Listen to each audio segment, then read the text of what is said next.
Welcome back. Prime Minister Abe announced 3 new arrows in early January in a plan to dynamically engage all of Japanese citizenry. He's got 3 new items that he wants to focus on, and this week we received the details. Michael, you've been watching that as well? I've been watching it for a long time, ever since it was first announced and given its Japanese name, which was a highly disturbing name because it had overtones of certain slogans of the pre-war era that were used to energize and try to get people to become self-sacrificial for the society's sake. And so when we saw that in English they wouldn't use the phrasing, we said, what's about this all about? Well, we've been on tenterhooks for many months. Okay, so what are the details? How are you going to achieve these 3 goals? And we got this last week details on what it is that they want to do. Okay, but first we probably should say what the 3 goals are. Okay. The 3 goals are that Japan will have, by 2020, a 600 trillion yen nominal, that's nominal yen economy. And that's arrow 1, if you want to call it that.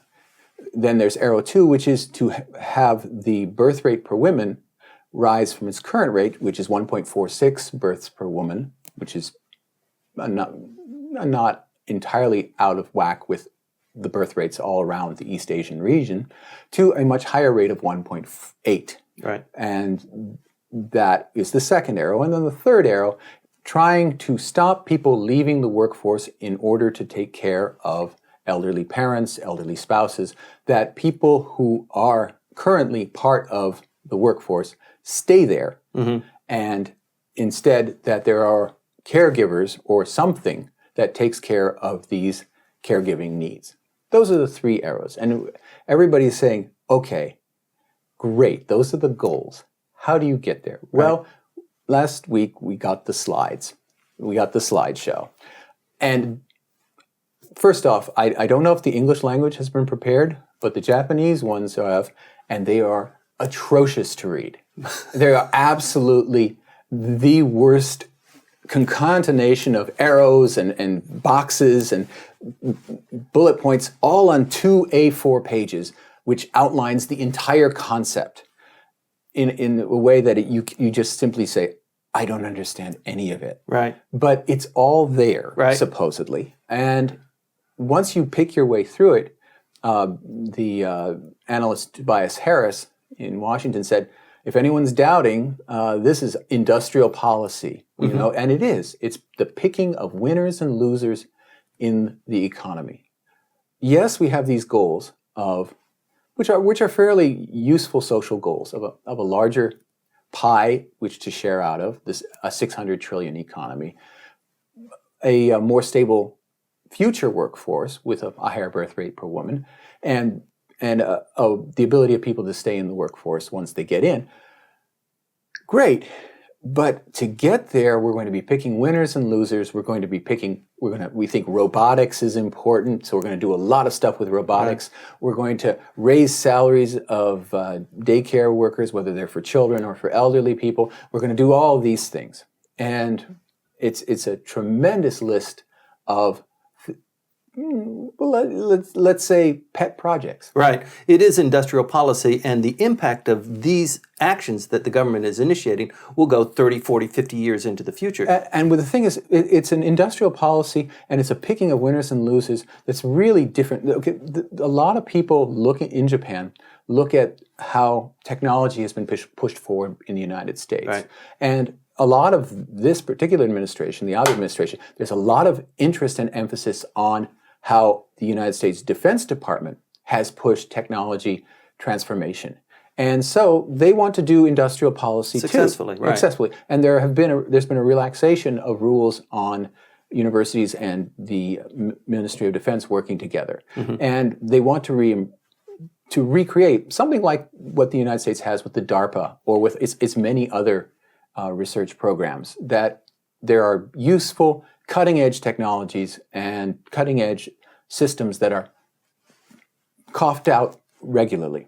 The thing is, with these A4 pages seems to indicate is there's no cutoff date when people have to justify, what have you done? Instead, it's just tossing money after these programs year after year after year. And if they don't produce, there's no place in this explanation that says, okay, you've wasted enough of the taxpayers' money, you've not produced anything, you're gone. Well, it's a start. I mean, they even created a new cabinet post for dynamic engagement of the Japanese citizenry.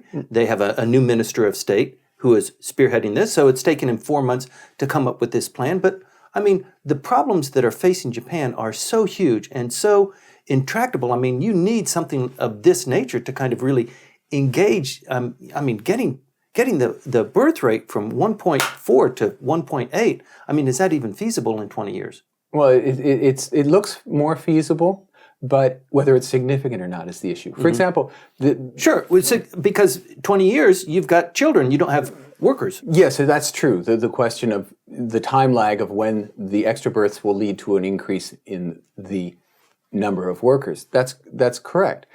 But the creeping up of the birth rate per woman has been happening actually for over a decade.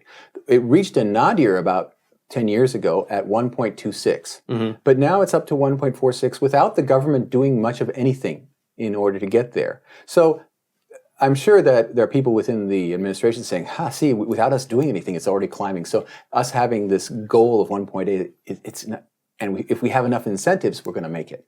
But the issue is then, okay, even if you raise the rates, it might not make any difference in the total number of Japanese because the number of young women is shrinking. Right. So even though they may have a fractionally more children during their fertile years, the fact that there are fewer and fewer of them means that the overall population is still going to go down. Right. And so it's a bit of a shell game, the whole thing. But what's more deeply disturbing is this sense that you can actually pick winners.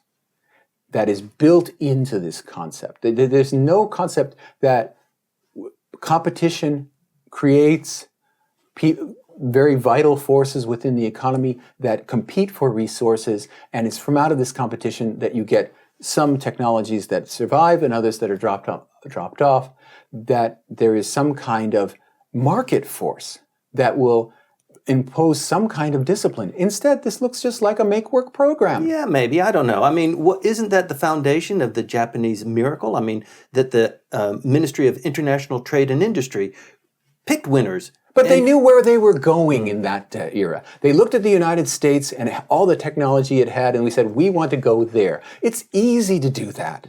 And China has shown that you don't even have to have Article 9 of the Constitution requiring you keeping you out of the business of international power politics and having big militaries, as was the case also with Korea and Taiwan, armed to the teeth, that you can do this. You just look at who is the technology leader and say, we want that. Right.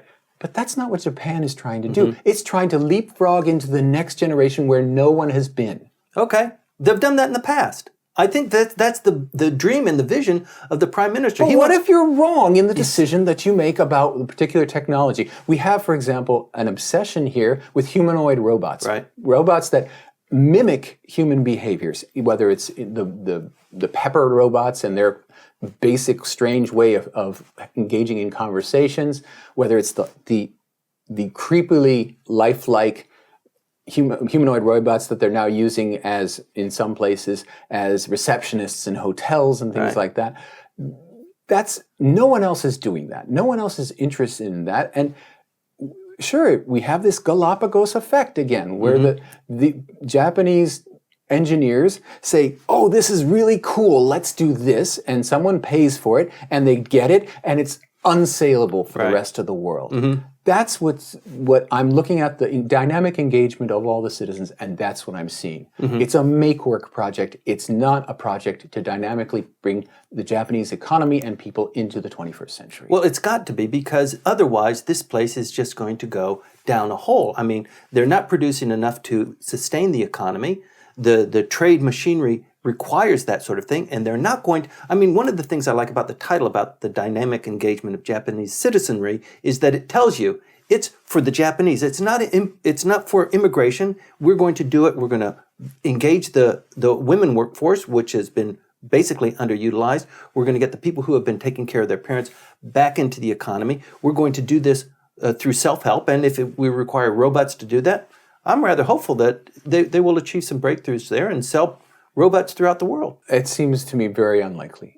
I think that it's going to be very much a protected group of companies and group of industries that are going to become a permanent fixture within the budget process, and they will expect to receive special treatment. They will gather around them a whole concatenation of either current Diet members or former Diet members and current bureaucrats and former bureaucrats who are going to become their advocates, and it's just going to be what industrial policy always has ended up in Japan. It's becoming a festival, a buffet for people who have some access to the levers of power, whereas the citizenry who pay for it through their taxes have virtually no access to that. Well, what are you going to do, though? I mean, the Prime Minister has to do something. He's got to do something that not only engages voters, because we've got an election coming up, but also takes advantage of the costs that are going to be generated from that and distributing that throughout basically companies and industry. They'll be the first receivers. But the thing is, it's a complete reversal of the supposed revolution in mindset that took place during the Koizumi era, where Koizumi was talking about small government and talking about unleashing the forces, the animal spirits. Now, and Abe came into office with that concept of unleashing the animal spirits, but they were going to do it through monetary policy. We're just going to push money out the door, and if we have to take up a helicopter and throw it out in the streets, we'll do that. Whatever. But come on, that worked for 6 months. It worked for a while, but we're now almost back to near stasis in terms of inflation, and GDP growth is marginal. It's nowhere near what they had promised. It's nowhere near what they had hoped for. Now, but he came into office with this idea that the Japanese people themselves are capable of saving themselves. That's the exact opposite of what this plan is saying. What it's saying is that we, your elites, your leaders, are going to choose what are the winners and the losers. Here they are, and if you can either get on the winning team or you're going to be out. Unfortunately, bureaucrats and politicians are really not very good at creating profitable businesses. And it's profitable businesses that matter. That's what interests people. That's what will get people up out of bed in the morning and make them go to the office and do and make things and create. If it's just a make-work project, okay, we have a budget from the government, we have to use up the budget because we want to get the same amount next year, they're not going to try to do things that are creative and new. They're going to just try to spend the money. Of course. Do the same thing that you did yesterday because you're taken care of. Your risks are already covered. And that's the way we're going to save the Japanese economy? No. Well, I agree with you. I mean, having been here for so long, there's a tendency for just doing that, for doing what was done yesterday. Anything that comes in that's new, a new idea, you avoid that because who knows what the repercussions of that are going to be, and I want my job. Well, also, they might be new. It could be, but if it's all engineering driven and does not have the discipline of finance or business and profit, and you just don't see that in this plan. You don't see these companies will be generating this kind of profit, or you see numbers about maybe employment. You see numbers about maybe the amount of the economy that they're going to be servicing, but you have no sense that there is going to be a vital industrial plant coming out of this. And that's what this country desperately needs. And I am deeply suspicious, and so are the markets, it seems, and so are a lot of market commentators, that this is solely to get through July. And that there's not a shred of sincerity in all of this entire spaghetti of graph that they have produced, that none of it makes any sense after August, I'm sorry, actually you're right, it's too complicated. 600 trillion is a little bit of a stretch. We're gonna have 1.8. We have our two majorities in the House of Councilors and the House of Reps. Thank you very much. Okay, it gets us to tomorrow. But the other problem they have is who's going to pay for it. I mean, if he withholds the implementation of the 10% tax, he's got a big gap that he's got to cover there as well. Well, that's in terms of any kind of spending, but in terms of, you're right, this plan, so much of the spending in the plan is contingent upon government revenues of either one, the first three arrows of Abenomics working, and two, the consumption tax being raised overall at 10%. If you are working at cross purposes before you even put anything into play, come on, you're not serious. Dynamic engagement of Japanese citizenry. Will it work, or is it just a ploy to get us past the July elections? Please stay tuned. We're going to be watching this too.